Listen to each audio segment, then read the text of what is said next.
Well, hello. Hi, How are you? I'm good. How are you? I'm doing all right. You want to go ahead and post my opening? I got it on present. I was going to ask you. That's why it is the one. Len has his own opening, and I wanted to play it for you, but I wanted to make sure it was okay with him. So here we go.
All right, everybody. Welcome to the show. I'm your host, Len Dorman, the host of the Southern Fried Paranormal Podcast. We, of course, have got some guests on tonight, and I'm going to bring them out in just a second. I don't have a whole lot to say tonight. I've been busy. Today's been a long day for me, including about a 2-hour, 3-hour nap. I was physically tired. As we were talking about earlier, I'm still working here in the studio. The rest of the house needs some work on it. I'm having to do it myself instead of having somebody else come in and do it for me. So I was running around like a chicken with my head cut off today. But we are going to come in now and continue with our show. And I believe let's go ahead and throw up the picture, the banner, and that's what we're going to talk about tonight. Right there. And I'm talking about them teaming up with SPIRE Paranormal and the Double Dick Tour, I guess. Well, I'm not sure what that is. We'll find out what that's all about. But this is SPIRE Paranormal, Levin, and Mike Alsip. And let's bring them on to the show right now. Hey, Len. How's it going, guys? Good. So, Mike, you there? Mike, I'm hello. having issues hearing you. Uh-oh.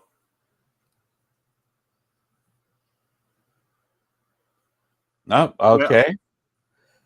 Well, I guess we'll Yeah, I can't hear anything.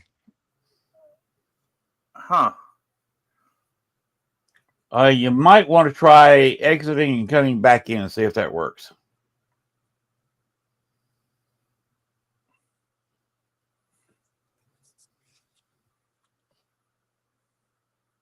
Gremlins.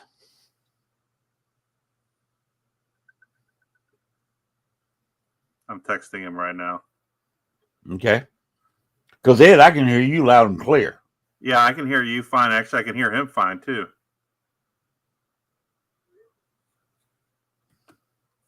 But technical difficulties happen. Yes, I was on a show last night. That's what Gwen and I were talking about a little bit earlier. It was a Unlimited Disaster. Mm. The co-host of the show could not log on to either Restream, StreamYard, or Facebook Live. Yeah. That's Check weird. your messages, Mike. Check your messages.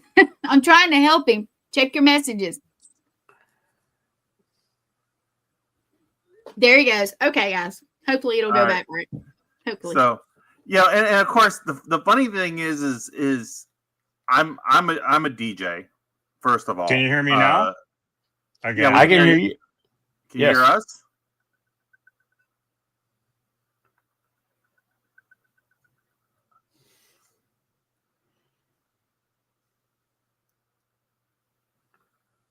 All right. I guess he'll come back again. I'm a DJ. I've been a DJ for 30 years, and I have technical difficulties with sound and stuff like that all the time. And I mean, sometimes you just gotta push on through and keep going. And of course, anytime we deal with the paranormal, we're always having issues with batteries and things like that. Mike, can you hear us now? Yes, I can hear you. All right. All right. Like I said, Gremlins. Yeah, no doubt. No doubt. Yeah, issues with batteries and microphones too. So, Okay. but yeah, some strange reason it just cut me off. Hey, Riz is in. Oh, hello, Hi, Riz. Rez. But I don't know. Maybe it's the ghosts at your house causing havoc there, Mike. It might be. It very well could be.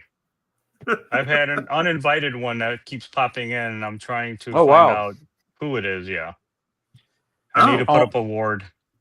Yeah. On my weekly investigation I do here, I'm having a prisoner come in. He identifies himself as prisoner. I don't know.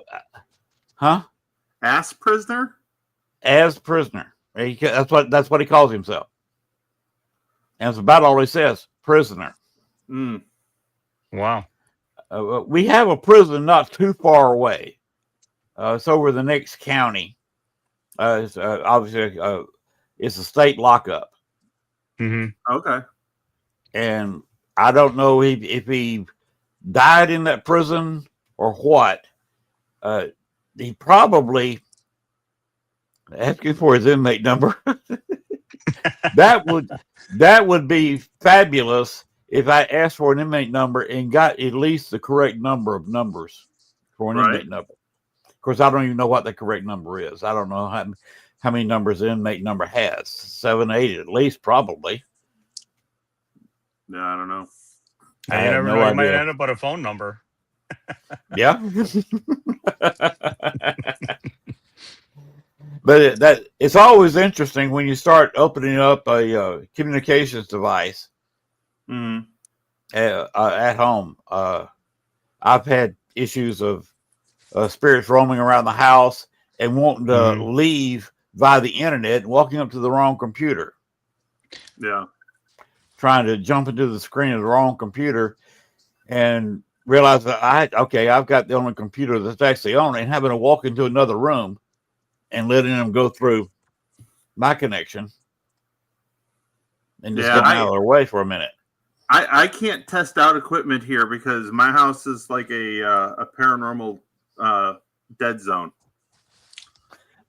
Mine was till I started opening up the Echo Box on a weekly basis, and all of a sudden it went from dead zone to a medium warm. It's not like anything like New Orleans or some other places like that. Yeah, the first house we lived in when we were first married, we had 2 spirits in it, and they caused a little bit of havoc. And ever since then, when we moved into this house here, My wife has decided to ward the house, heavily ward the house, so nothing gets in and gets out. So it's very peaceful around here. Oh, okay. The only thing we had before was a residual walkthrough. This used to be hunting ground. Where I live on kind of the top of a hill that's on a part of a ridge, the kind of an up and down hill area. It's kind of a ridge. Probably used to be close to the edge of the Arkansas River because I live by the longest bayou on the planet, about a half mile away, and that used to be where the Arkansas River flowed. Okay, but about 25,000 years ago, it changed its course to where it is presently. And left the gorge, and of course it filled in, became a bayou. And it starts off in Pine Bluff and flows all the way down to a large lake that's about in the middle of of Louisiana, which includes the river because it kind of flows into that river. Yeah. But and this used to be all hunting area. My house was built in '85. Before that, there was only a couple of people living in this area, and most people had little hunting lodges. I got an old hunting lodge just 100 yards from where I'm sitting. Okay. Nice. So you're in Louisiana then? No, I'm in the southeast Arkansas. I'm close. I'm only about maybe an hour 20 away from the border. Okay. Going the speed limit. Had to go through several Arkansas towns, so it kind of delays your transport. Yeah. Okay. But I am quite close to Louisiana, and about the same since I'm in the Mississippi River Valley and a combination of the old Arkansas River Valley. Even on this hill, I'm only maybe 70 feet over sea level. Yeah. Maybe. Oh, wow. Yeah. Okay. Yeah, we're both actually in Illinois. I saw the intro that you had there, and of course I've been to Bachelor's Grove a couple of times, and of course a bunch of other things around here. So I kind of de-haunted it for everybody. Sorry. Yeah, it did seem like it was a little bit peaceful when I was there the last time. There was actually there was some ruins, or not ruins, but runic symbols. Somebody drew on the fence post. Oh wow! In there. But from what I understand, it's not actually the cemetery that's got all the activity. It's actually the land around the cemetery. Very correct. There was a native village. Have you ever crossed the creek and walked the trails the other side of the creek? I did walk the trails somewhat. It was in the middle of July, and of course, it was very warm, and there were a lot of mosquitoes. And I decided very grown up. Yeah, so I was actually Mike and I were actually talking about going back either this month or next month when the mosquitoes are not as active and it's a little bit cooler out. If you want to examine the two old ruins that's on the path, go in March or April. A first decent day you have in the spring, like I said, late March, first part of April, before it's grown up. And then you can really see some of the walls.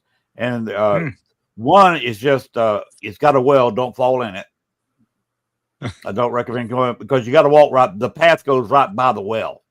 Okay. It also goes right by the house.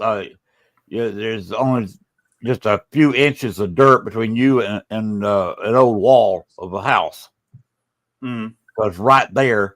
But in July and August, you can walk right by it. You don't see it because it's so grown up. And right now, it's really grown up. And even so, it'd be winter before that foliage dies back down. That's why I say go in the spring. And then you keep on walking the path, you'll pass another foundation that's got it's got a little bit more wall showing up. And it's also got a round silo base. Okay. And that's interesting. All right, Mike. So we got a schedule in March to go back to Bachelor's Grove.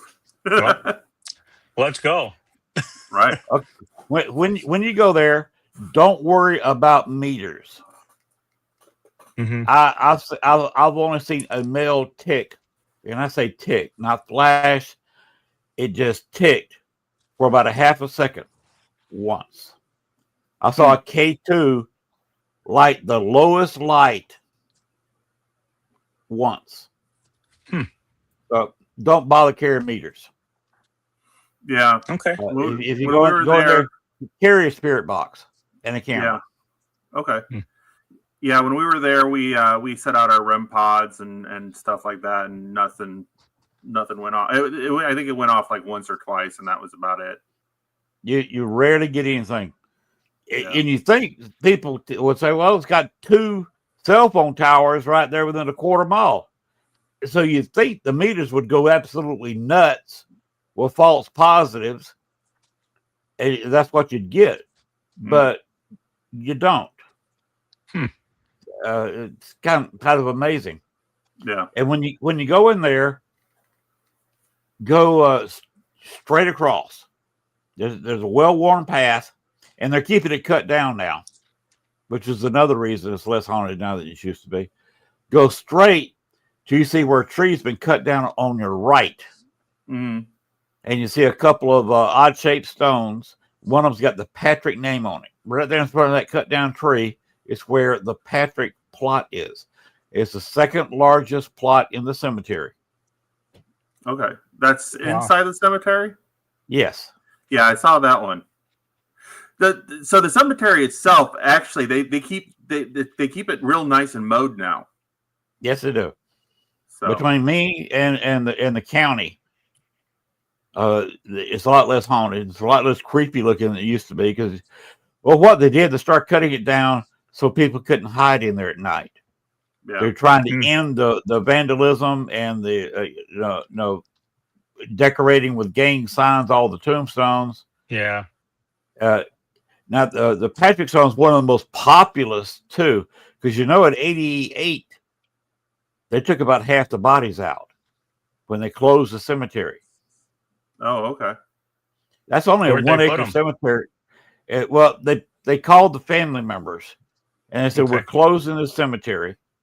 If you want to move your family member to a real cemetery, one that's upkept, come get them. But it was on them. The county wasn't going to give you a dime. This is Cook County we're talking about. Yeah. We To- know. to move the bodies. And about 88, 89, they moved over 200 bodies out of that cemetery. Oh, wow. Wow. Now, Well, there's a little bit over. that would explain why there aren't a whole lot of tombstones in there now. Right. A lot of the tombstones, they took the tombstones away and put them on the new graves in active cemeteries. Well, a lot of the grave sites are located in the woods, from what I understand, and a lot of the tombstones were either vandalized, damaged, or removed and sitting in somebody's garden. Yeah. Yeah, some of them got stolen. Yeah. The Back in the stone 50s. was somewhere the white lady was sitting. Mhm. That is not the proper place for a stone. There is no grave there. No kidding. Somebody a couple of decades ago tried to steal that stone. That's as far as they got. And there's no recorded evidence of where it's supposed to be. Okay. Or a couple of years, my last couple of years in Chicago, which is over 9 years now, almost 10. I've been down here. Mm-hmm. They were trying to find the place for it so they could put it back where it kind of belonged. But they couldn't find a place for it. They couldn't find any photographic evidence of where that stone used to be. Oh, wow. Okay. So it just sits there approximately the same place where the white lady was taken. And the day I got it dehaunted, I found out who the white lady was. Well, You saw a do little tell. bit of that. You said that you saw a little bit of that in the intro. Mm-hmm.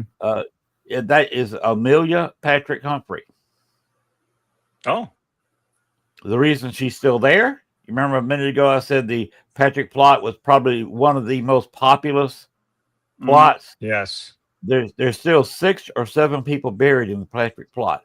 there were no Patricks and no Humphreys in Cook County available to move those bodies. So they are still there. Oh, The reason Amelia came back to the cemetery and used to come in there about dusk every night.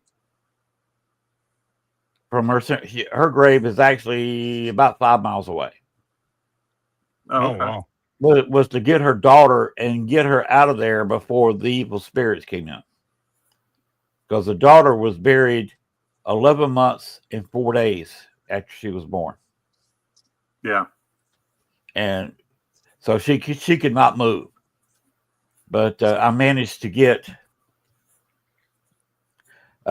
contact with her, and she followed me home a couple of times, and she learned how to move herself.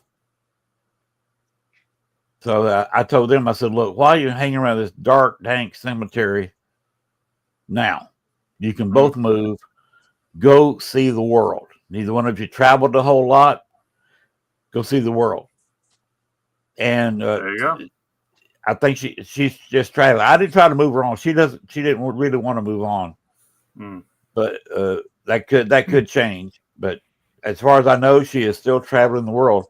She will only answer when her name's called to Dale Kasmerick, who took the original Lady on the Stone Foot. But it was actually Judy Huff, but it was Dale Kasmerick's group. Okay. Huh. Interesting. So that's a lot of the story. Very interesting story. It took me about 2.5 years to figure all that out. The only reason I figured it out is because I got into the Humphrey house several times, took a picture of John Humphrey and Amelia Patrick's wedding photo, which was taken in 1863 when they got married. Libby May Humphrey died, like I said, 11 months and 4 days old in 1865. The reason she's buried in Baxter's Grove is because the town that John Humphrey, who was state senator at the time, the most powerful, he for several decades was the most powerful man in Cook County outside the city of Chicago. Okay. Wow. And he was having an affair with his secretary time he got elected. Yeah, sounds like a Chicago politician. And so Amelia never had a happy married life. It was a loveless marriage. It was arranged. The Patricks had a little bit of money, a little bit of property. The Humphreys had a little bit of property. Now they just be average people. Just owning a home and a couple of horses. But back then, you own a home, you own a couple of acres, and you had 2 or 3 horses. You were a rich man. Yeah. And it was arranged marriage between their parents. He played around with the secretary until Amelia died. And he 6 months later married the secretary. Okay. And moved her into Humphrey house. I'm one of 2 real investigators that got in there. There was 3. I don't call him a real investigator. I'm not going to name his name, mainly because I do not remember his last name. That's how forgetful this guy was. He was in the paranormal to get women. He in fact was thrown out of 2 or 3 paranormal groups because he was trying to sleep with every female in the group. That's a weird way to get women. Yeah. It worked for him. I've seen it work for other people, or at least people trying. All righty. And the other guy, he was paying for a house, paying for his wife a new car, him a new car. And when they had a baby born, you know how that goes. There goes your expensive paranormal hobby. Right. Yep. So he's out of it right now. So I'm the only person still in the paranormal that's ever investigated inside the Humphrey house. Okay. Wow. And when I lined up the 2 photos side by side, she is wearing the same polka dot dress as her wedding picture. As usual, female ghosts appear in their wedding dresses. And hers had large dots on it. Can't tell what color it is because the photography was still in its beginning stages. Yeah. In 1863. the Civil War is what got photography to what it kind of is today. And so in 1863, they had the very beginnings of cameras. And showed you how kind of powerful he was. He was able to get a photographer in there and managed to sit still long enough to have a picture taken. Yeah. And John does not like me. You've been investigating how long? Yeah. I've been investigating just a little bit over 10 years. And Mike, how long? Almost 3 years. Okay. Well, Ed both of you recruited me know for the team. Yeah. Okay. Both of you know about trigger optics. I don't have to explain that. Oh, yeah. Yes. So what I did, I wanted to pick up a trigger object out of John's bedroom. Mm-hmm. So he had his real top hat, beaver skin, stovepipe looking like Abe Lincoln. Because John was only about 5'2". He had the Chihuahua syndrome of short men. Yeah. So he wore the hat to make him look bigger, more powerful, and taller. Well, his original hat was sitting there on the bed. Oh wow! I put it on, and not for 5 minutes. I wore it for over an hour. Mm. And I'm 5'9", so he did not appreciate me wearing the hat because at 5'9", I look like Abraham Lincoln walking around. It was kind of funny. He would hate me then because I'm 6'4". Yeah, he would hate you.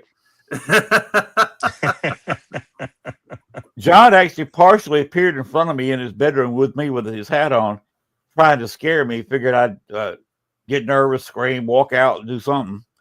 And that doesn't work with me. No. So Amelia thought this was hilarious. She of course got downwind of it. She knew it happened, and that's when she started telling me about all this. She admitted to me and to Dale Kazmarek independently, I was not there, that she was the lady sitting on the stone. Oh wow! Okay. So we actually is that house still available to investigate? No, that house was open for a museum. Mm-hmm. One Sunday of each month, and they've kind of closed it down. The Historical Society locally shut it down. I think the guy who used to keep it open every Sunday didn't want to bother with it anymore or whatever, but they shut it down, and you can't even get in there for a tour anymore. Wow! And that investigation I did at night was a one-off. That's why I say I'm the only one still in the paranormal who's ever done it. Because there was originally 3 of us. Okay. And we managed to get in there. I'm not even sure how we did it, but it's one of those accidental investigations. Oh, we're going to the Humphrey house. Okay, I'm game. Yeah. And that's how that ended up. Now, if you go in there, go to the Patrick Stone, do you have any kind of sound maker? Yeah. Okay, where they can touch it and it makes a sound. Try that. Ask Libby May to play with it. Oh, okay. And if you ask, because she still sometimes comes in there to play. If you ask for Amelia, she might come. No guarantees. Okay. All right. But you can try it. Good to know. So, speaking of old houses. Yes. The event that we're doing, that you put up our poster for, we're actually going to be. We're going to throw it back up for us again.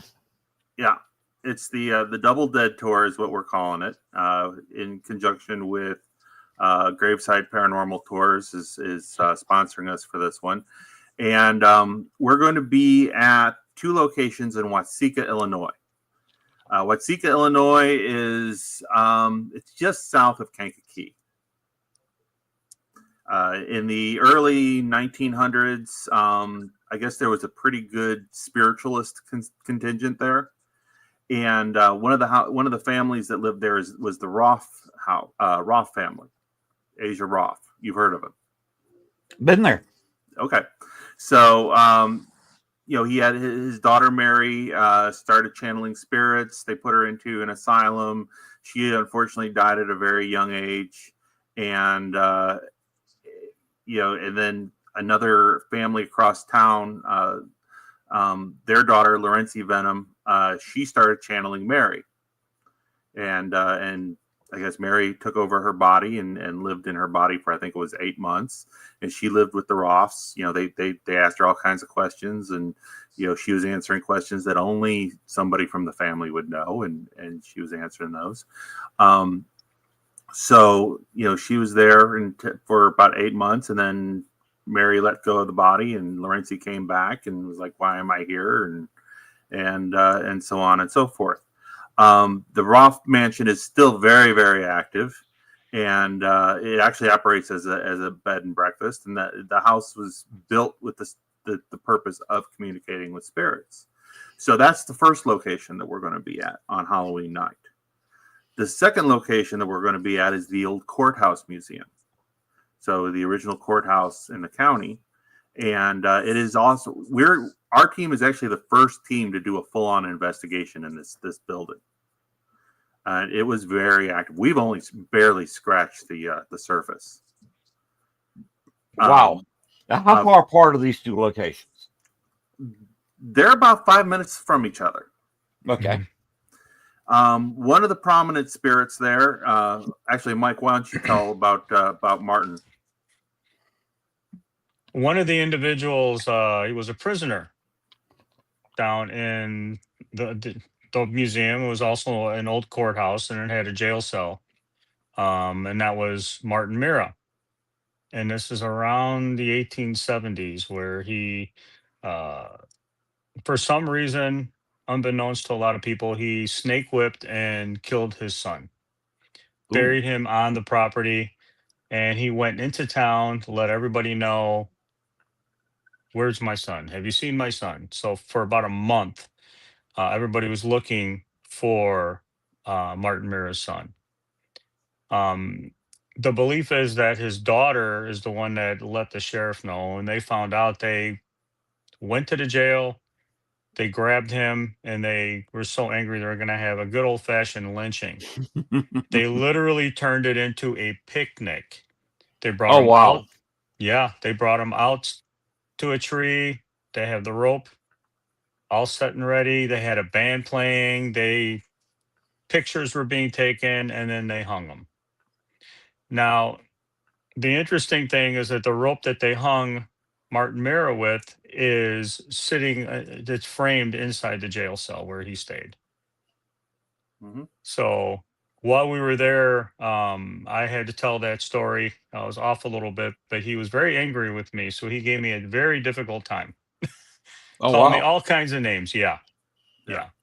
We had a spirit box in the jail cell there. We call it our Elliot box. It was created by our friend Elliot from ACG Paranormal, and we had that box sitting in there, and he was just sitting there.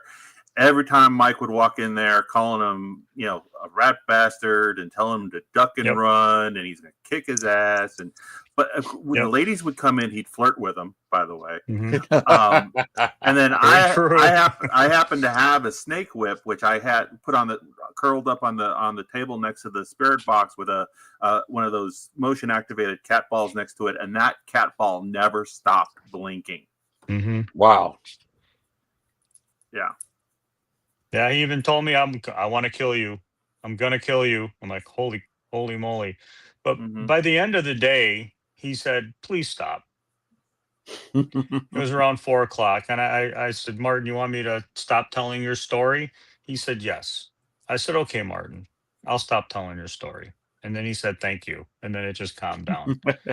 So I'm like, well, that's good. I was concerned about leaving and having this spirit all riled up to affect anybody else that would come into the building. So he calmed down, thankfully.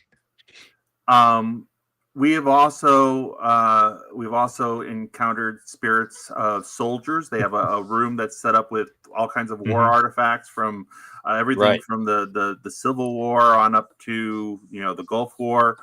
So we encountered spirits of soldiers in that room. We've encountered the spirit of a judge in the old courtroom. We actually spent the night sleeping in the old courtroom, and if you go on our Facebook page, I've got a video of us in there from when we were sleeping, and there's a very clear Class A EVP of somebody saying hello in the middle of the night while we were all sleeping. Wow. Yeah. There's a couple of other prisoner ghosts down in the basement. There's a residual of a bride down there. Also at the far end in the basement, there's a medical room. So we've encountered some spirits of doctors and nurses down in there. Just the whole room, the whole place is active. There's a vault that when you open up the vault, it's like walking into pudding. There's just the spiritual energy inside this vault is because that's where all the artifacts are that they haven't put out on display yet. And just the energy in that place is just crazy. Mm-hmm. There's a room that with a table in it.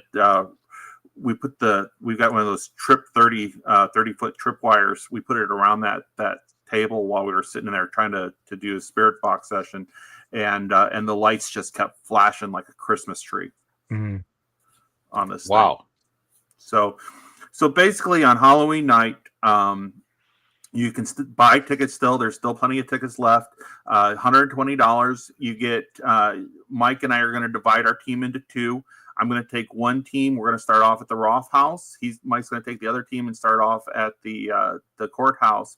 And then around 11 o'clock at night, we're going to swap locations. So for $120, you get to come out. We'll do a quick tour of each location, and you get to spend the whole night investigating these two amazing properties. But all night. All night. Wow. And two locations for $120 per person. And here's the kicker. And we just found out about this just within the last month. The great-granddaughter of Lorenzi Venom is going to be there, along with a couple of her cousins. Oh, I love human objects, trigger objects. Right. A trigger object's one thing, like I was doing with the hat. Mm-hmm. But if you've got a human being you can use as a trigger object, you've got an amazing asset. Oh, yeah. I mean, we had that snake whip down in the jail cell, and that was an amazing trigger object for that location. Mm-hmm. But like you said, having a relative there, actually having 5 relatives there is going to be. I can't wait to see what kind of activity we get in the Roth House. That's going to be very exciting. Right, and our team medium, Chrissy, is going to be on location at the Roth House too. Mm-hmm. Now, remember, I don't know if I think I mentioned this to you. I'm going to be doing a show live Halloween. Yes. If you got internet in neither one of these locations or both, I'll send you a link, and you can drop in at your convenience. Yeah. Oh, great. Yeah, I would love to check in with you. Let you know how it's going. Hey, you don't have to sit there and carry an hour show. You got things to do. Right. You just drop in. Maybe when you're going back and forth between locations, or if you want to throw up a few minutes of your investigation, fine with me. Whatever you want to do. Yeah. Fantastic. Yeah, we'll check in. But $120, 2 locations. There'll be pizza. So, that's a plus. Yep. I am actually going to be wearing my Victorian era suit and top hat. Well, I got to get you on the show now. we have to see that. Yeah. I've got a leather top hat that I made myself. That I'll be wearing, and then my Victorian era suit. So we'll see if that helps spike a little bit of activity as well. You being in that suit is worth the price of admission. There you go. So I appreciate y'all show up. For just for a few minutes. Now, where can people buy these tickets? So if you go to Graveside Paranormal's Facebook page and website, there's links there to buy the tickets. We've also got links on our Facebook page. Just basically look up Graveside Paranormal. Neil Gibbons, Gibby, he's got all kinds of activities and events going on all month long. This Sunday, he's got the seance, which will actually be at the Watsika. They'll be showing a pre-screening of the documentary that him and Diet Renee and Larry Eisler III made at the Roth House. They're doing a screening of that at the courthouse this coming Sunday. So they're selling tickets for that. They've got cemetery tours all over the south side of Chicago. He's got so many, great haunted activities and tours and things going on this month. You can. Some of them are during the week, some of them are on the weekends. There's all kinds of stuff that they've got planned right now through his website and Facebook page. So he's just got a great big paranormal buffet going on in October. He absolutely Definitely. does. Absolutely does. And we're very thankful that he decided to partner with us for the Double Dead tour and doing both the Roth House and the courthouse.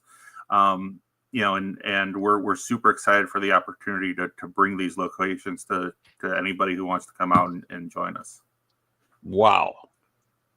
That's amazing. Of course, you are going to be leading the tours. Right. And I'm assuming you're going to bring the family members on the tour. Right. And we're going to have all of our equipment out there. So if if you have your own equipment to investigate with, great. If you don't, we'll have our equipment out there. You can use one of our spirit boxes or K2 meters or whatever. So we'll have equipment at both locations that you can use.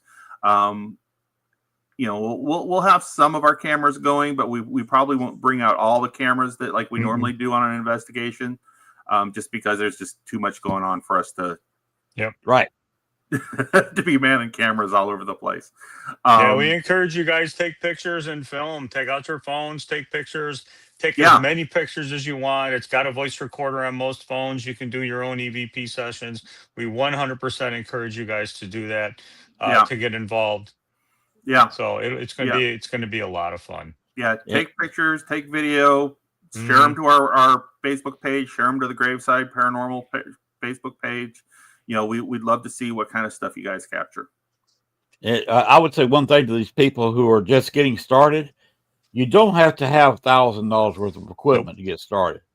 But bring if you got your phone, of course you got a very accurate clock and timer on your phone. Bring you a clipboard. Bring you a pen, a couple of pens in case one fails, and a flashlight. Right. Bring a $2 flashlight, $1 or so for a clipboard, and a big pen. One of the best pieces of paranormal equipment that I have is I've got a bunch of these mini mag lights, and the ghosts love turning those things on and off.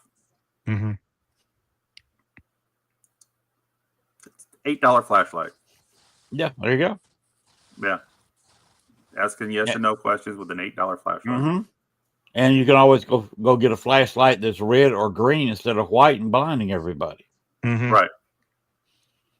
So folks, if you want to get to the paranormal and have a good time, you can go very, very cheap. And if you have the reason I say clock on your phone, if you have something happen, you hear a voice, you get an EVP. You have a cold spot was recorded in this room at this time, put it on your paper. Anything that happens. Put it on the timer. That's one of the best ways to investigate Baxter's Grove. Get you a ghost box, spirit box, whatever you like to use, and put it down. Get your clipboard and your pencil out. Because I've seen spirits name the people coming in the gate. Yeah. Mm-hmm.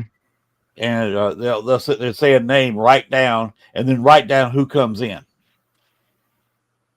There you Couple go. walk in at 9 o'clock or whatever, whatever time you got, and just anything that happens, write it down, and then you can go back and check. Do you want to say that again, please, or whatever the circumstance is, write it down on clipboard. Have your nice clipboard so you can write plainly. Do I use somebody's back, and you don't have to have a table.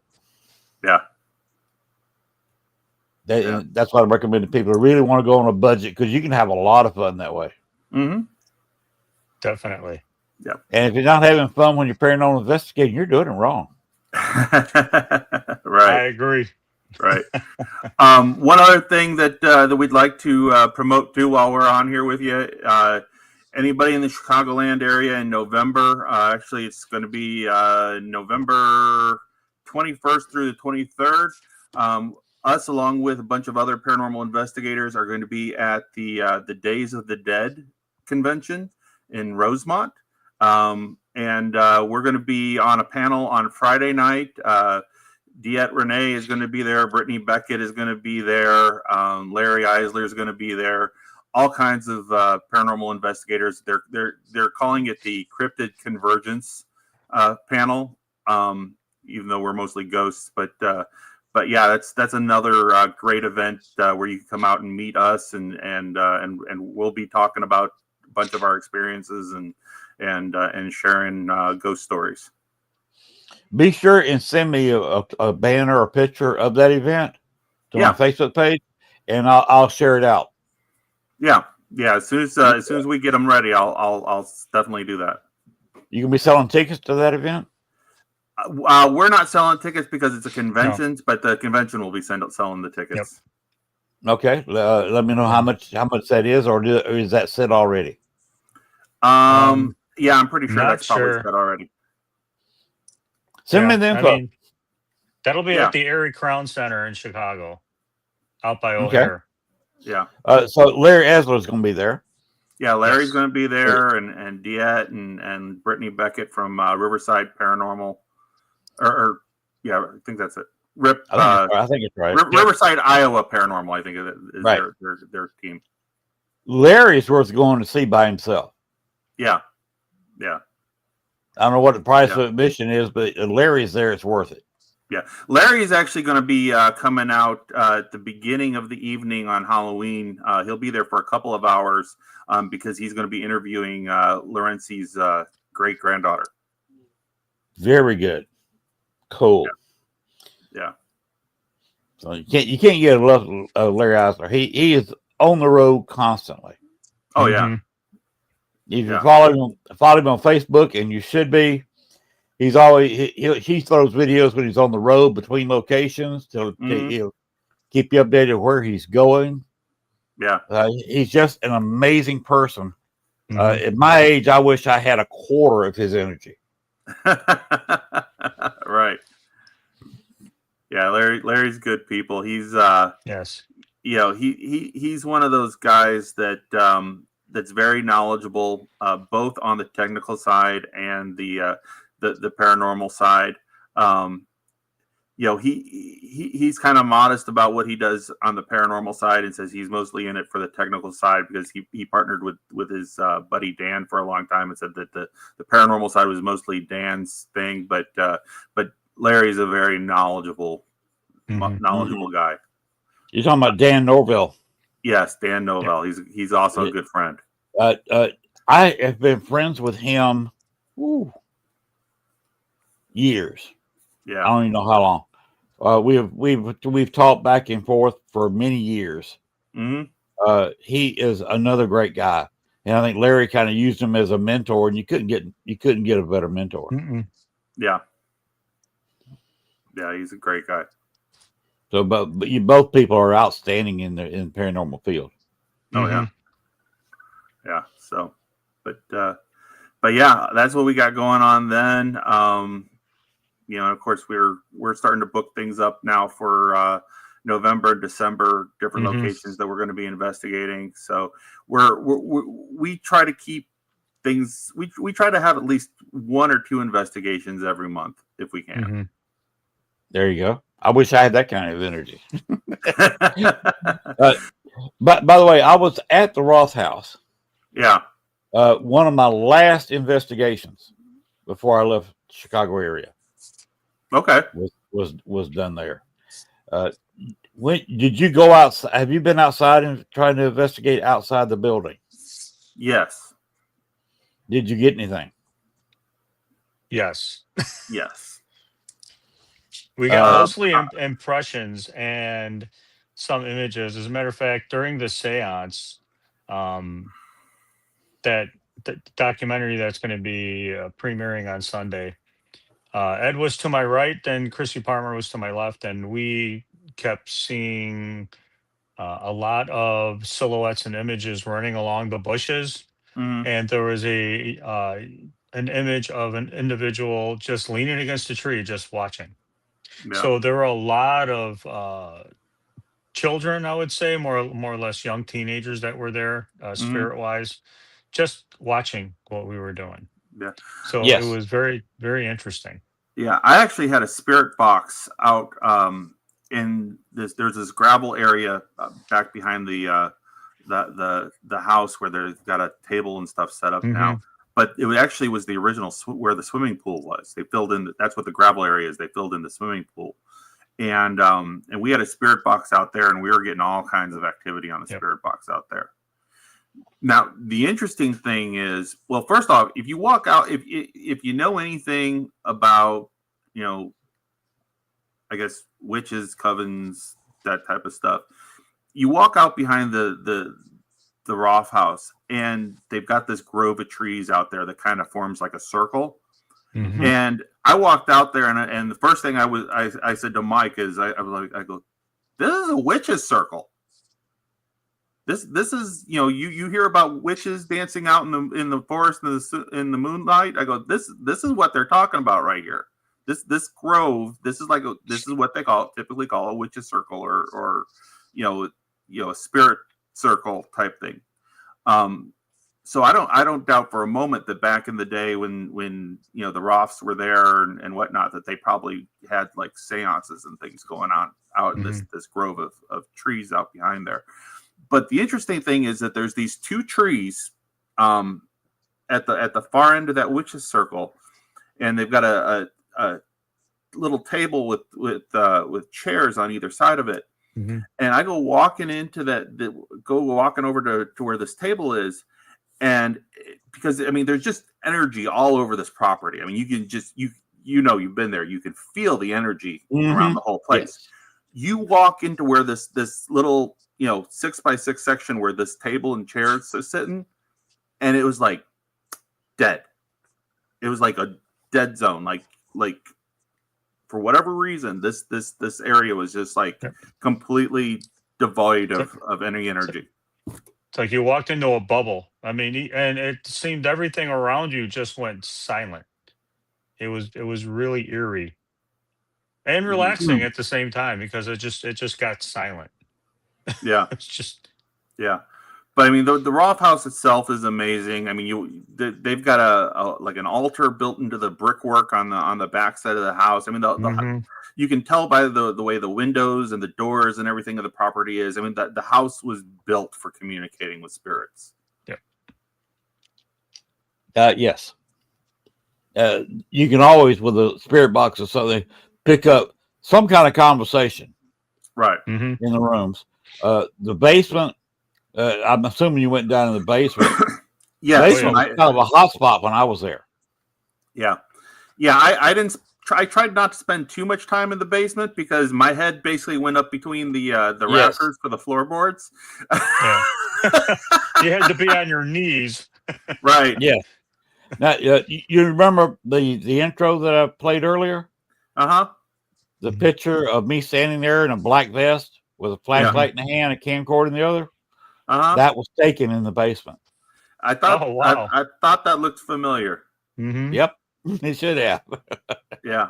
So, but and of course, there's Asia's spirit has been there. We communicated with him the last time we were there. Of course, Lorenzi Venom is there. Mary Roth is still there. Their mother's still there. There's a little boy up on the second floor that kind of hides in the servant quarters. They believe he might be the son of a former servant that was on the property. I mean, there's all kinds of activity there. It's just it's well, the whole town. I mean, you drive into that town and it's like the moment we crossed into town, it was like Mike and I were like, what the heck was that? It's like like driving into a bubble of some sort that there's just this spiritual energy around the whole town. Yeah, if you open your mind up when you go in town, I'd say everybody probably needs to put their protection up. But if you open up a little bit, just driving into town, we it. weren't expecting that at all. Yeah, the hair on our arms stood up on the back of our neck. We got all goose pimply. Yeah, it was like walking. It was like driving into a big forest of spider webs. The only other time that I can tell you that I've ever experienced that feeling driving into a town was the first time I drove into New Orleans. The first time I drove into New Orleans, my wife was sitting there watching me because she'd been there to New Orleans a couple of times before that. And she was watching me to see what kind of reaction I would have. And as soon as we crossed into New Orleans, I was like, whoa, what the heck? And she just started laughing at me. You feel it too when you get into the quarter. Oh, yeah. Yeah. Yeah. I mean, I'm not a medium or a psychic by any chance, any stretch of the imagination, but I do feel energy. And you don't have to be a psychic in New Orleans or at the Roth House. You flat don't. Right. Nope. Right. But and then the other location that I've that I felt energy like that is Lilydale up in upstate New York. Okay, that place I've never been to. Can you tell us a little bit about it? Yeah, sure. So Lilydale is a town that was built in the 1800s by spiritualists. It is actually the single largest community of spiritualists in the U.S.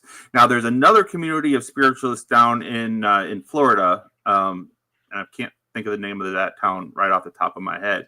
But Lilydale, in order to own property in the town, you have to be a spiritualist.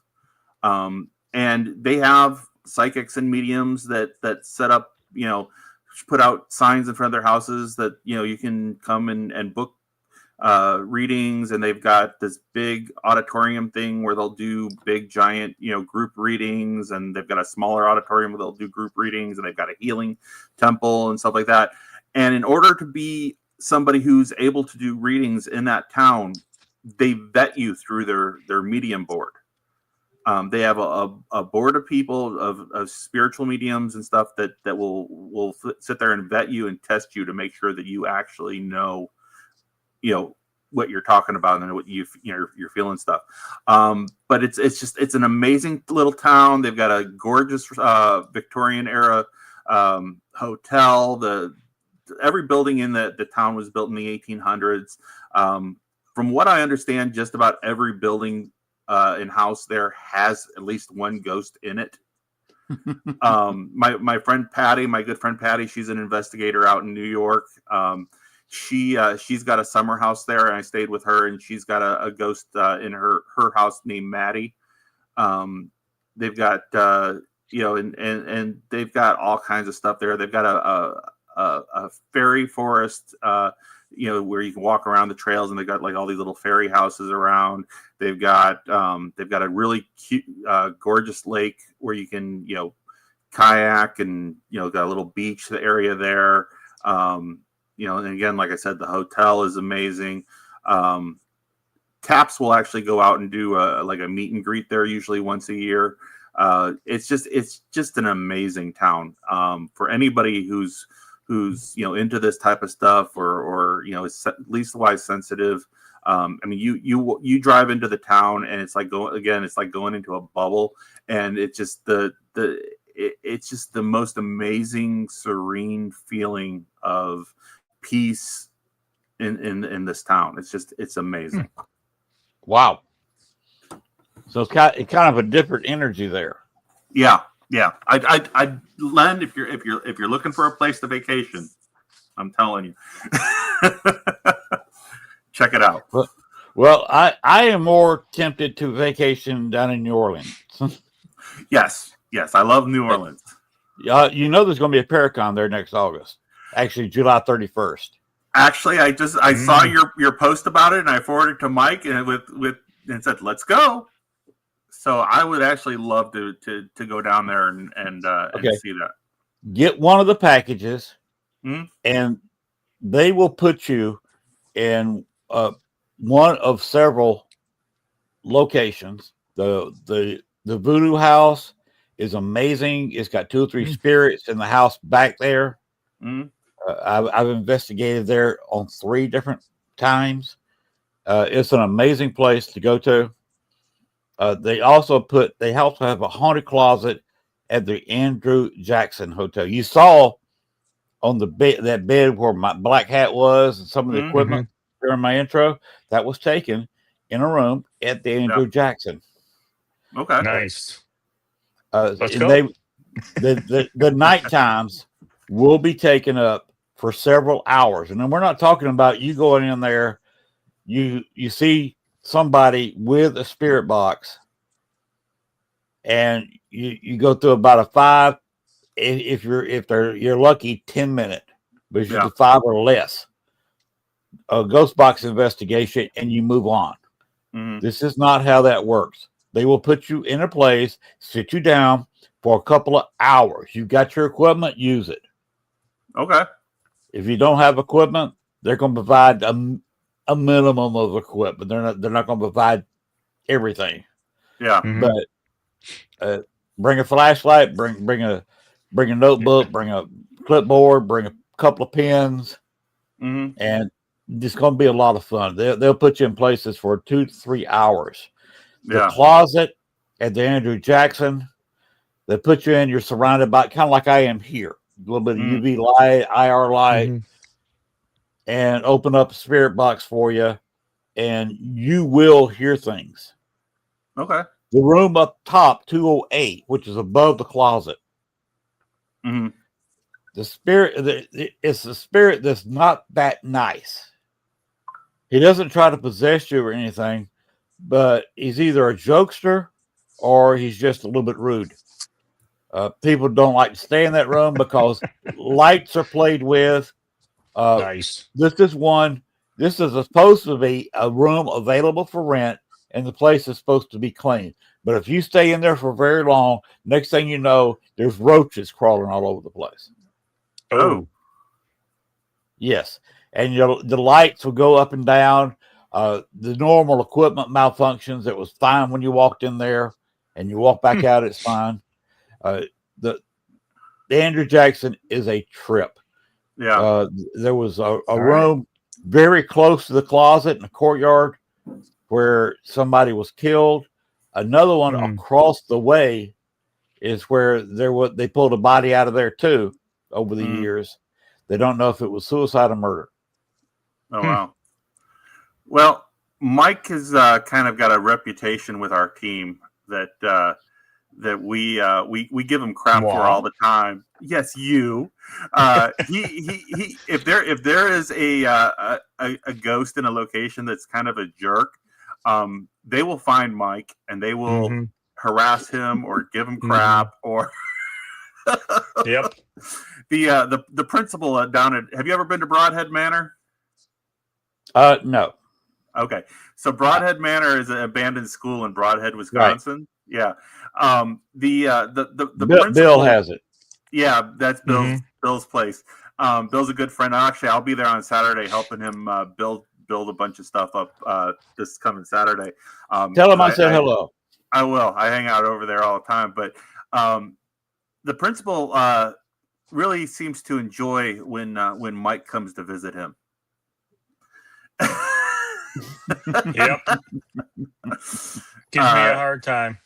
He has given Mike the cold shoulder more than once. And when I say cold shoulder, we had Mike standing in the corner of the principal's office, teeth chattering, going, are you freaking kidding me? What the hell's Mhm. going on here?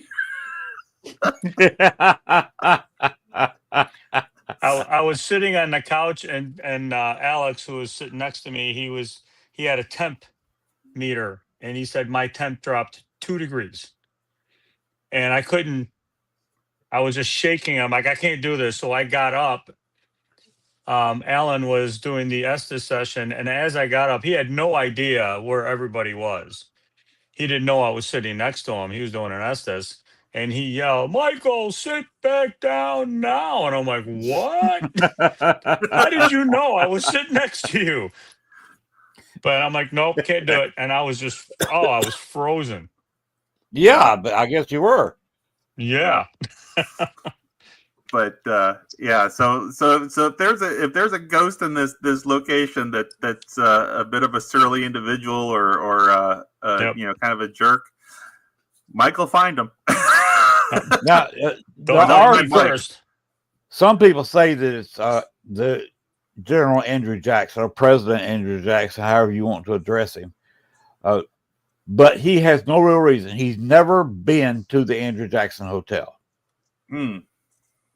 That place, before the hotel was built, it was a place for orphan children, specifically boys school. And you will hear and feel children's spirits running around. Okay. So I highly advise you going to the Andrew Jackson. I spent 2 nights there. I spent 2 nights in room 110, which shares a foyer with 208. 208, obviously, you got to walk up some stairs to get to, but it's right next to the closet. All right. Now, I almost called dibs for that room 208 if we ever go there. But when I hear roaches, I don't know about that. Yeah. He will try to freak you out with the roaches and with the lights. You turn on the lights kind of bright, he'll dim them. You put them on dim, they'll down lower. Next thing you know, that's he's messing with that. Yeah. If you're in the dark, the lights will occasionally flash. You don't really want to be in that room in total darkness. Yeah. Well, I'll tell you what. One of the best reasons to go out there, of course, is to meet with you in person. So yes, I will be at this convention. I taught the guy who's doing it to doing it. Okay. That's a husband and wife team. She wanted to do a convention. He wasn't sure. So I was down there this past spring and talked him into it. Okay. So I don't have any money in it. I'm not running it. But I was one of the people Gwen said she's going to be there.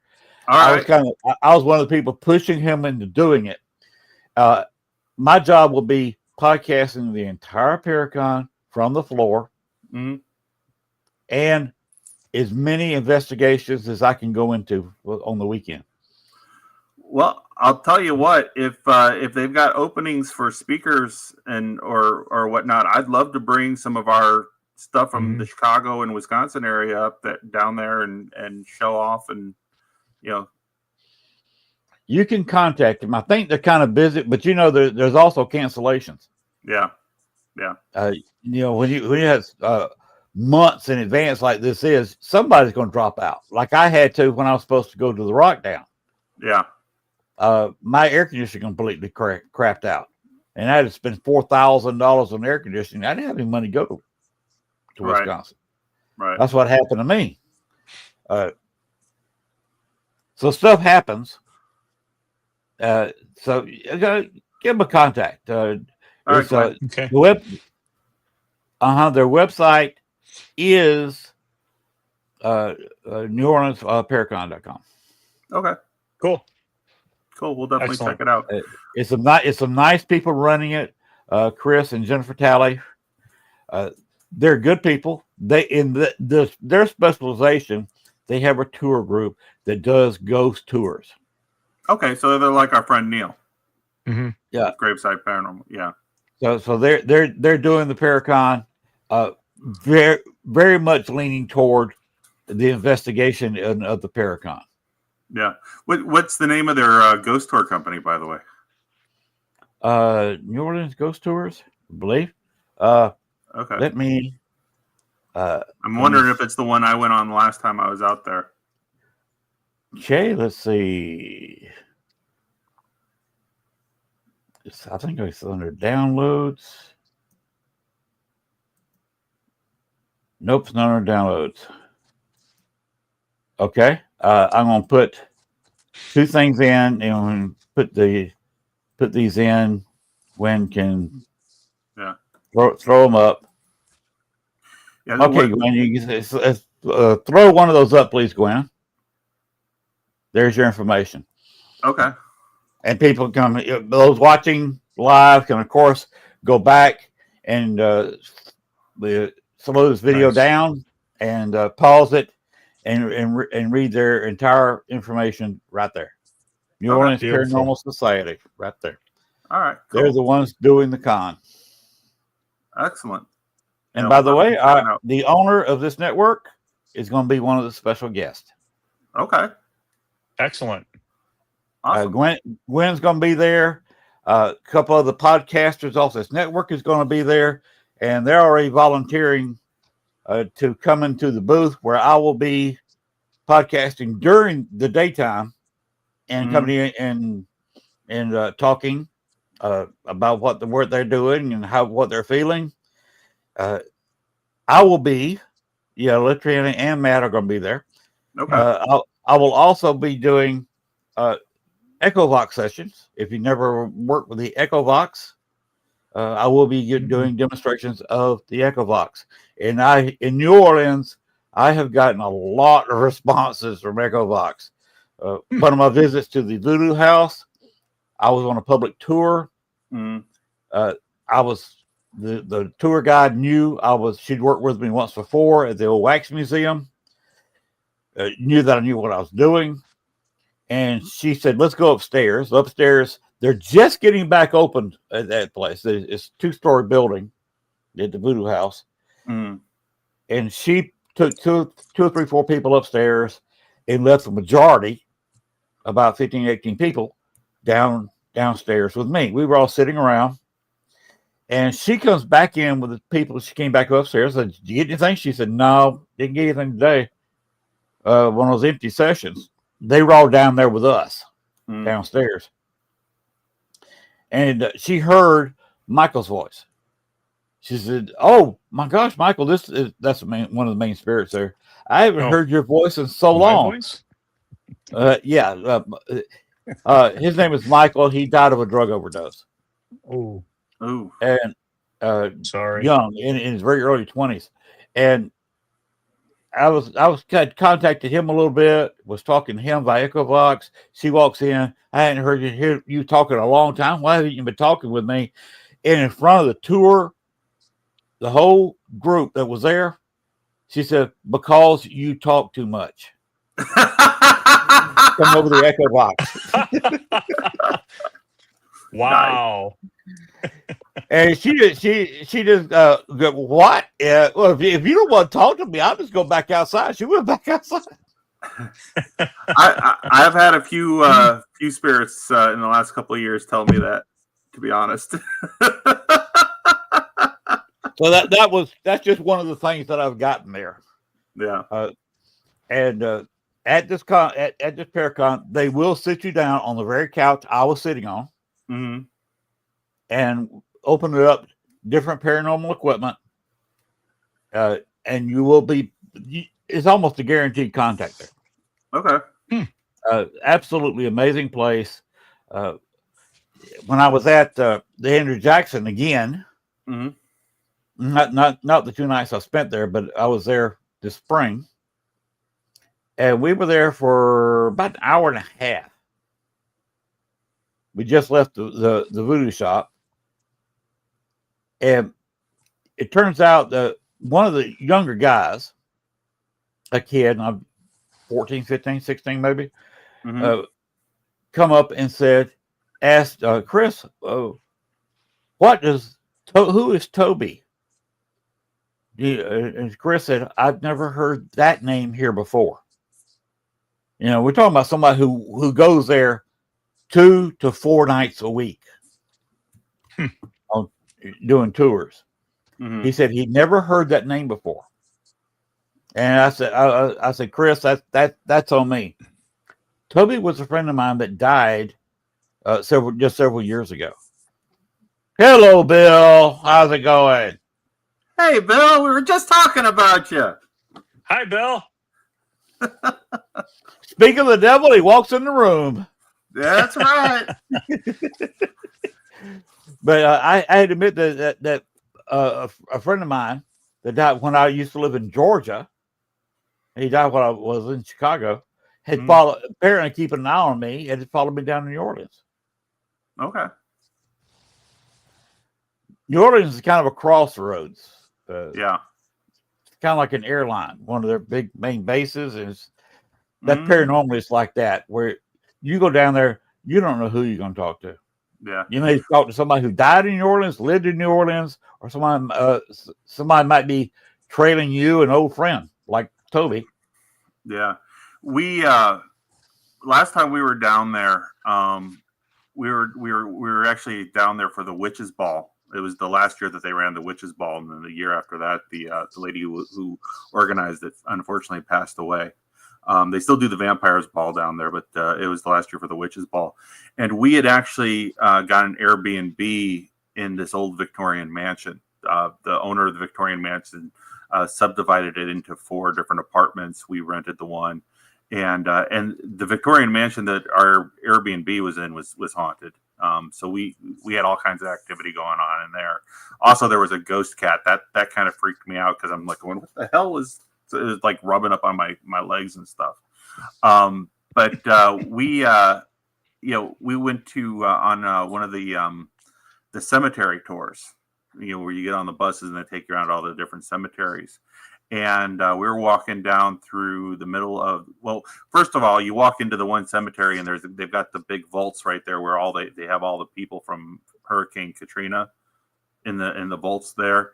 And then and when they were walking down this path, and my wife starts feeling all kinds of energy, and then that's when the tour guide happens to go, so this path happens to be where the mass grave is from the last time there was a plague, and they would just take wagons down through here and dump people into the pits on either side of the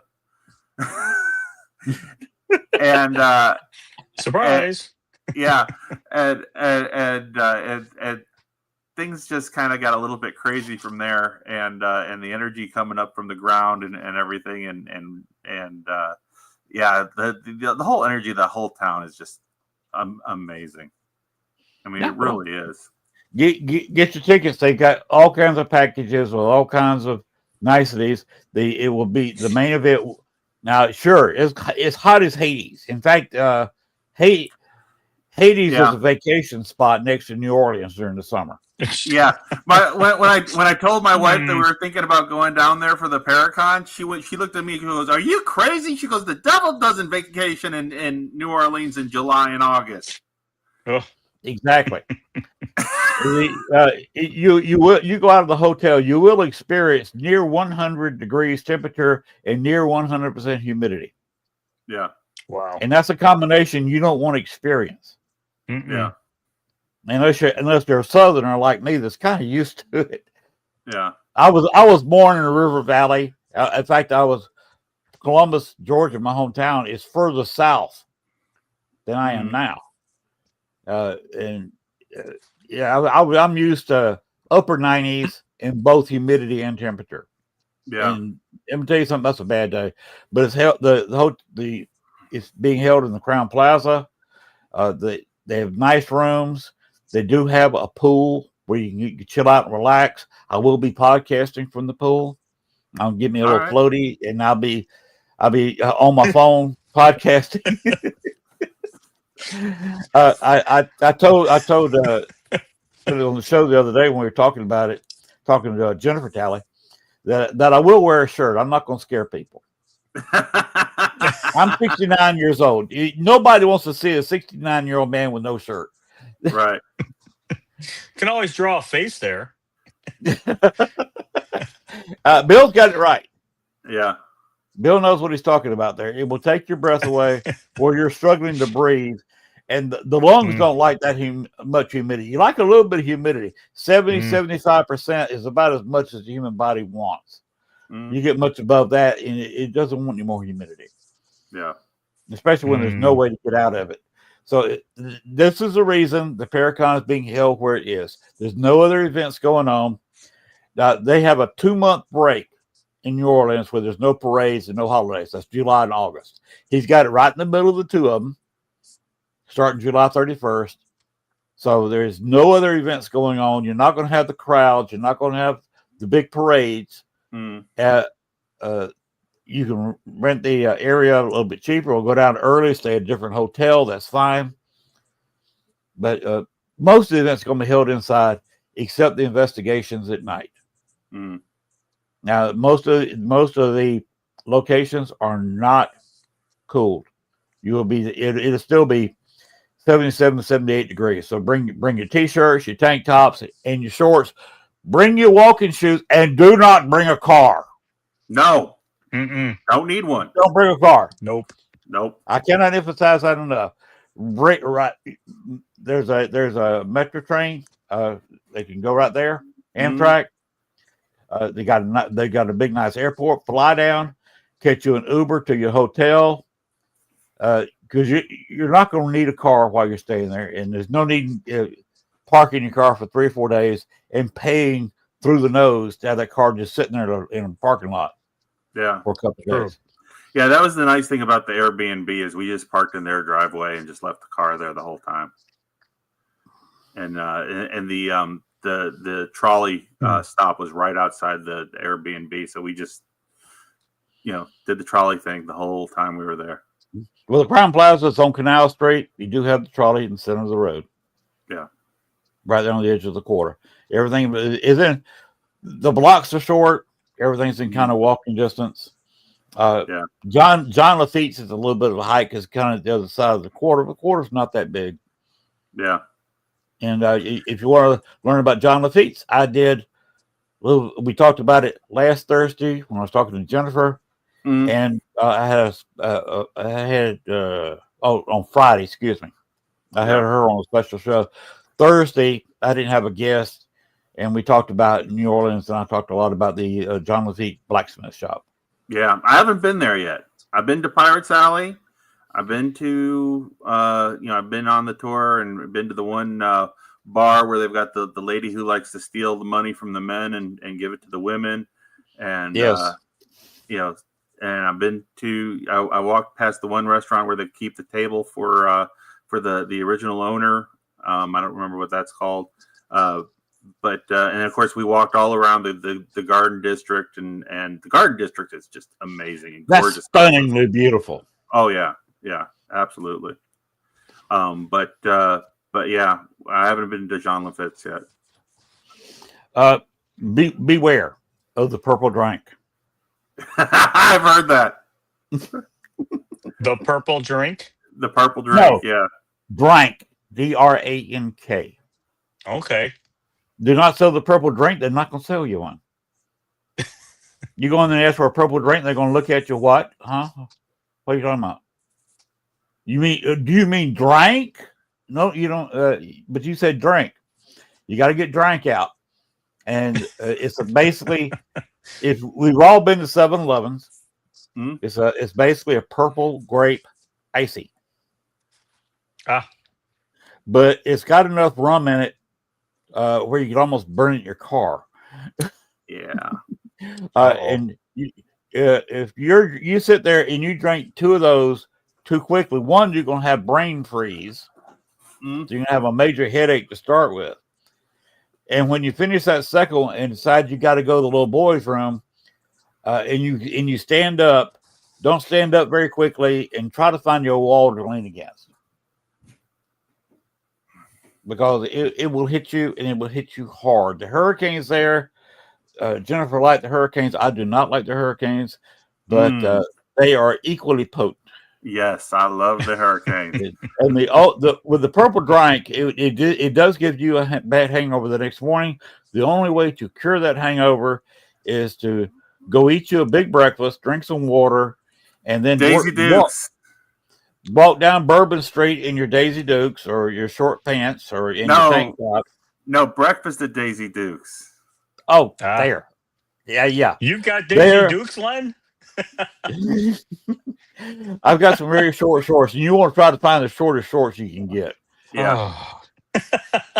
Mike, they've got this restaurant down there in the quarter called Daisy Dukes. And let me tell you, they have the best Southern breakfast I have ever had. We're talking grits and eggs, and bacon and hash browns and pancakes and the bar is open from the moment they wake up. So they open up. So you can drink while you're eating your breakfast. That's what I was going to say is the cure when the purple drink gives you a hangover for the next day. Go on Bourbon Street, walk up to the one of their little closet bars, and get you a hand grenade. Oh God! Oh Lord! It comes in a green ball, green thing about that big. You got a hand grenade about that big around. It will cure your hangover. I'm sure. If you drink more than one of those between breakfast and lunch, you're going to have a very interesting lunch. Yeah. Yeah. And don't fall for the common gag down there. I don't know if you run into it about people walking up to you and saying, "I bet you I can tell you where you got your shoes." Bet you can't. And that's the usual answer. I bet you can. Where did I got my shoes? And they will say, "You got your shoes on your feet in New Orleans." Yeah. And then they'll take your money from the bet, and then they'll try to shine your shoes, regardless of what kind of shoes you got on. Yeah. Oh Lord. So beware of the little cons down there. Yeah. And they'll also say how many. I bet I can tell you how many kids your daddy has. And the answer to that is, you'll make your bet. Okay, I got 2 brothers and sisters, 3 kids. No, your daddy didn't have the kids. Your mama did. Ooh, nice bill. There you go. Wow. There are several good places. Fried chicken and waffles smothered in sausage gravy. I like my eggs sunny side up. Okay. Because you got the yolk, easy. And then I want a biscuit, and sop up or a piece of toast, and then sop up the excess yolk, and eat it that way. There you go. I'm making myself hungry. Yeah, you're making me hungry too. You're making me hungry. we may all be. Yeah, we may all be looking for eggs and toast and waffles in a few minutes. But the kind of what would you really? We've been at this for an hour and a half. Yeah, I see that. That's all right. Anything that we haven't if Gwen would please throw up that banner again, we can kind of harp on that. Right there. I'm sure there's a little information there. And the best way to contact them is to contact Graveside Paranormal. Graveside Paranormal, yes. Either by their Facebook page or their website.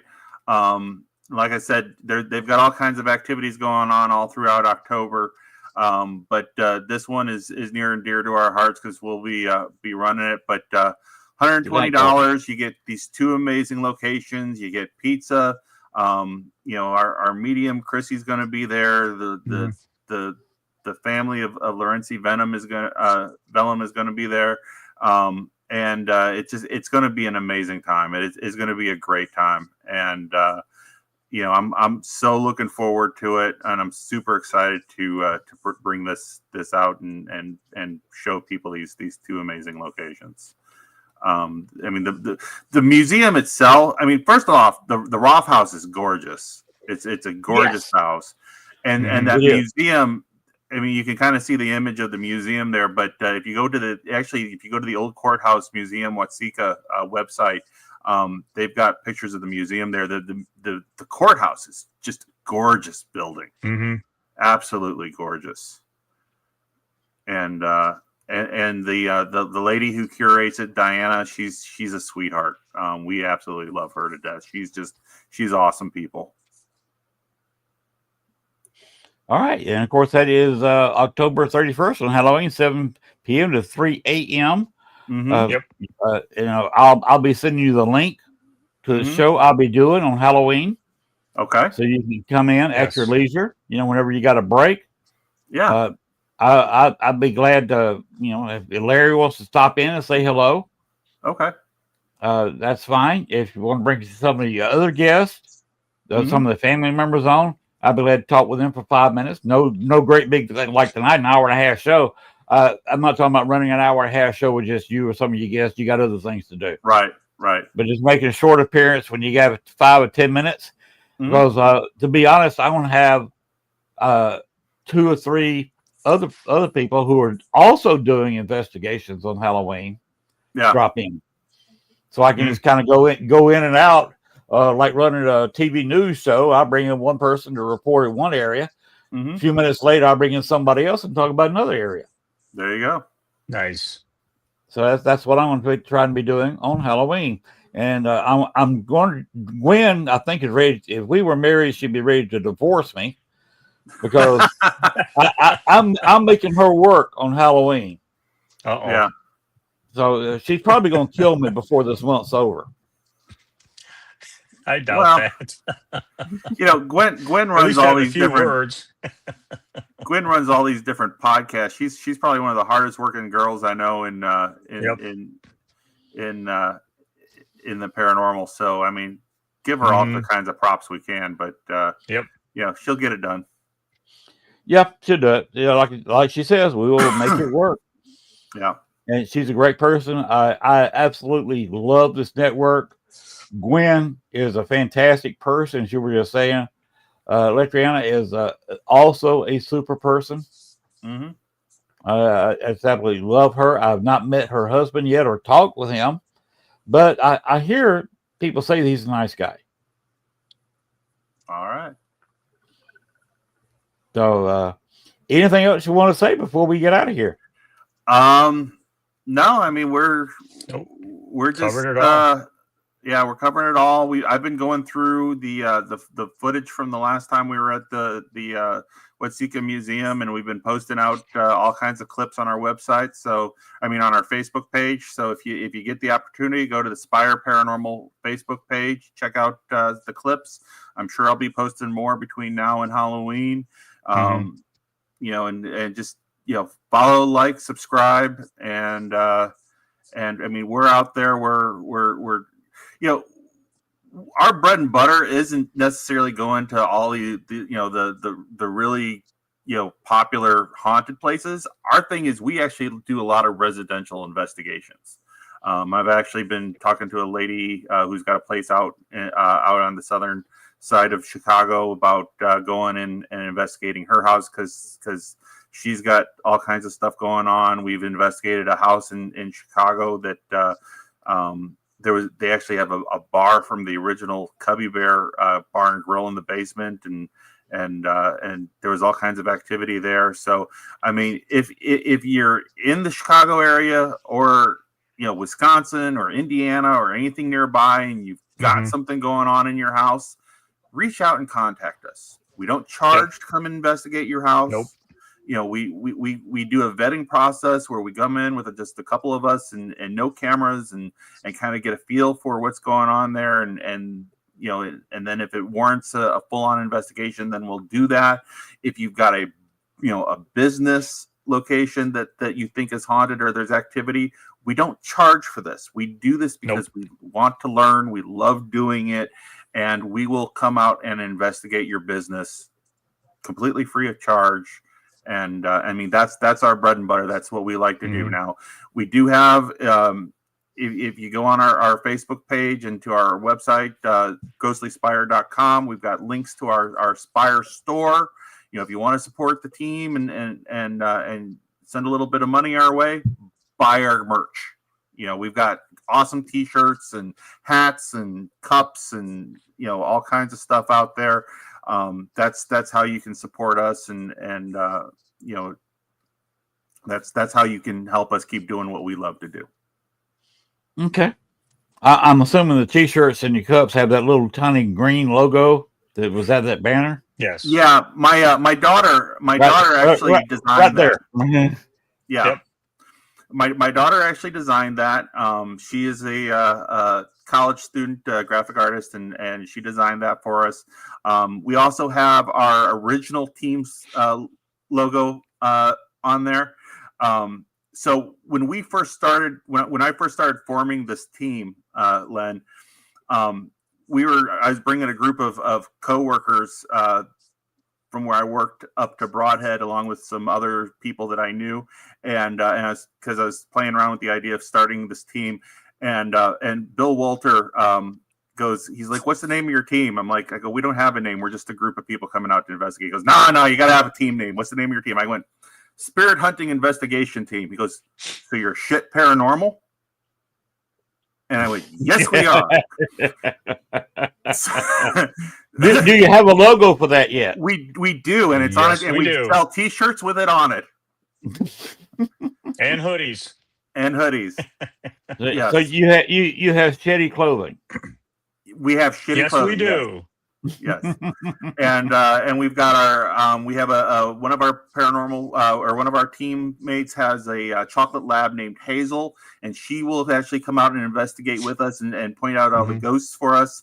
And so we've got the K9 paranormal investigator T-shirts out there. We got a bunch of different stuff out there. I mean, it's a lot of really nice merch on our Spotify store. Well, it sounds excellent. Do you have any other team members besides the two of you care to name real quick?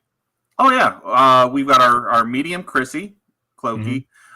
She's amazing. Alex Clark is another one. We've got Charlene Hall. We've got Mike and Terry Van. I can never remember what their last name is. We've got another Alex Van Bladel. Van Bladel, thank you. We've got some of our newest people. We've got Darren and Jesse comes out every once in a while. She's kind of one of our part timers. We've got a whole bunch of people that are on our team. And my two sons. Right, his two sons. SPIRE. The word SPIRE actually stands for the Society for Paranormal Investigation, Research, and Evidence. And so I built the team to be kind of a society type thing where anybody who wants to come out and investigate with us can. We are set up so that if some of our members want to go out and investigate with other people, they can freely. I don't want anybody to think that they're restricted for, if you're a member of SPIRE, you can only investigate with us. We want it to be a community. And so, Rez is going to be coming out to the Roth House investigation with us and investigating with us on Halloween. And that's the way that we do things. So that's, we've got a core group of about 10 to 12 of us. But then we've got kind of our extended SPIRE family. That's a good sized group. It's hard to keep groups like that together nowadays. Well, not everybody can come out and investigate all the time. So, you keep your core group of 10 to 12, and maybe 5 or 6 of us can come out on an investigation at any given time. You got the ego start bouncing off each other, and that's the thing is we have very little drama. We have very little ego. Nope. You're blessed. Yeah. No drama, no egos. They give me a hard time all the time, which is fine. I can take it. But that's pretty much it. The other thing that Ed hasn't mentioned is that we do something that we call a learn and investigate. So we have people that want to do an investigation that's never been out on an investigation before. So we've taken small groups out with us. They pay to get in these locations the same as us. They go on the tour, we show them Mhm. how to use the equipment, and then we allow them to lead the investigation so they can get the experience just the same way we do. Yeah. So, and it's been pretty successful. We've had 5 or 6, and it's been pretty good. We'll definitely have more. Definitely. Well, Captain Kirk in one of the movies, I believe it was Wrath Yep. of Khan, said it Mhm. best when he was talking to a Vulcan. He said, "We learn by doing." Talking about humans. Yep. That's right. That's right. And that's just part of our species. We learn by doing. Right. Yep. My whole team, I was the only, me and our medium Chrissy are the only ones who had any previous paranormal investigation experience. My Mhm. whole team, Mike, Alex, Charlene, all of them, they all started 2-3 years ago investigating with me at Broadhead Manor because Mhm. I basically was working at Abbott Labs and walking up to people going, "Hey, you like ghosts?" That's how we met. And I've got Oh, wow. I've got a feeling for who has the knack for this. I've got a feeling because I'll walk up to somebody and be like, start talking to them about ghost stuff, and they'll be like, "Oh, I've always been interested in that." And those are the people that I invited to come out and investigate and join our team, and so far we've been very successful and just having a ball, and we don't take ourselves too seriously. I mean, we joke around. I I bought a bunch of these animal face masks for the Estes thing, which Mike refuses to wear, but Nope, ain't wearing them. But I've gotten a couple people to wear them. I've got, but it's just stuff like that, and we joke around and we joke around with the ghosts and we joke around with each other and we have a great time. Yeah, I found that you can get a spirit to talk to you quicker instead of using threats. Well, I'm going to leave. I don't want to talk to you anymore. If you're not here, don't say something about 1, 2, 3, count of 5, whatever. Yeah, I've got more success going just having a good time, keeping it light, making a funny crack once in a while. Yep. And next thing you know, the spirit won't. You walk in the room, the spirit wants to talk to you. Yeah. We don't provoke. We don't, I Nope. I don't subscribe to what I call the dude bro bullshit. Or the running around, screaming and everything's a demon and blah blah blah. No, we don't do that type of thing. We're we keep it light, we keep it fun. We keep it we're serious when we need to be serious, but we have a good time. There you go. And I think we can end it right there. That's a beautiful ending to it. Ed, Mike, it's been a pleasure talking with you. And I look forward to hearing from you on Halloween. All right. Sounds good, Len. All Thank right. you so much. I'm having us. also inviting the Doss House. They've got a thing going on at their place. Oh, Halloween. nice. So it could be an interesting I'm putting myself as a target here. Because in the past, you've seen that happen on TV where somebody would try to link 2 or 3 places in co-investigations and link them together by talking. And a lot of times it goes bad. Not because technology, it's because all of a sudden the gremlins come out. Hello, Nicole. How are you doing? Yeah. But the gremlins come out and something goes wrong. And next thing you know, the whole thing collapses. But I want to try. All right. And hook several places up. I think I'm looking forward to it. I think it's going to be a good time. We'll see. Hopefully nothing happens to me or Gwen. Right. Nope. Nothing will happen.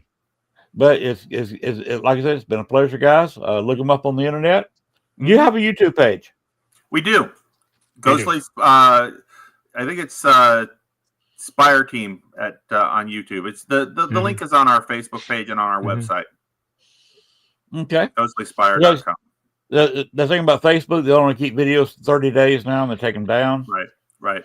So best put your videos on YouTube and let them be stored.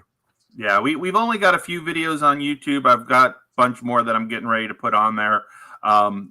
It's just it's been a bit of a learning curve for me to learn how to do video editing, but And I've tried to bring other people into the team to do video that like to do video editing, and some of them have lasted for a little while, but some of them are like, it's a lot of work. It is. It is a tremendous amount of work. That intro video that you saw, the first part of the show, that's the first video I tried to put together. Yeah. And it's got a few glitches in it. It's not quite right. I want to go kind of rework it, retime it. Yeah. One thing I want to do is insert a baby crying when I'm showing the picture of Libby May. And by the way, that was an official document put out after she died. Where it's signed, I believe that's in John's handwriting, if I'm not mistaken. Where she was buried at Baxter's Grove. That's a piece of an official document. Okay.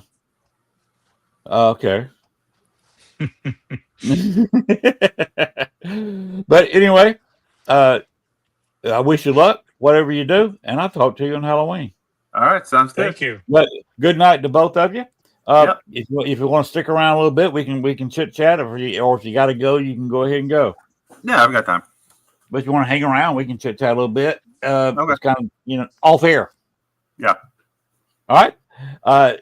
Thanks a lot for everybody stopping by, and everybody who watched the show live. Thank you for being here. Anybody watching on record, thank you for being here, there, yonder, wherever. And if you're watching on YouTube, like, share, and subscribe, please. And we'll see you at the next haunted location. Next week, I am having Mystic Whispers podcast. That's another podcast from the West Coast, and I'm going to have them on the show next week. The next week after that, I've got Annie Waters coming up. So that's what I'm going to be doing the next couple of weeks. And of course, I've got not only the Halloween show on the 31st, but I also do Days of the Dead show 1st and 2nd. Still looking for people who know more about the Days of the Dead 1st and 2nd November than I do, so you can sit here and tell us all about what you're supposed to do on those 2 days. I'm going to try to get as much information as I can myself and do it. But like I said, see you later. Y'all have a great week. See you next Thursday. Good night.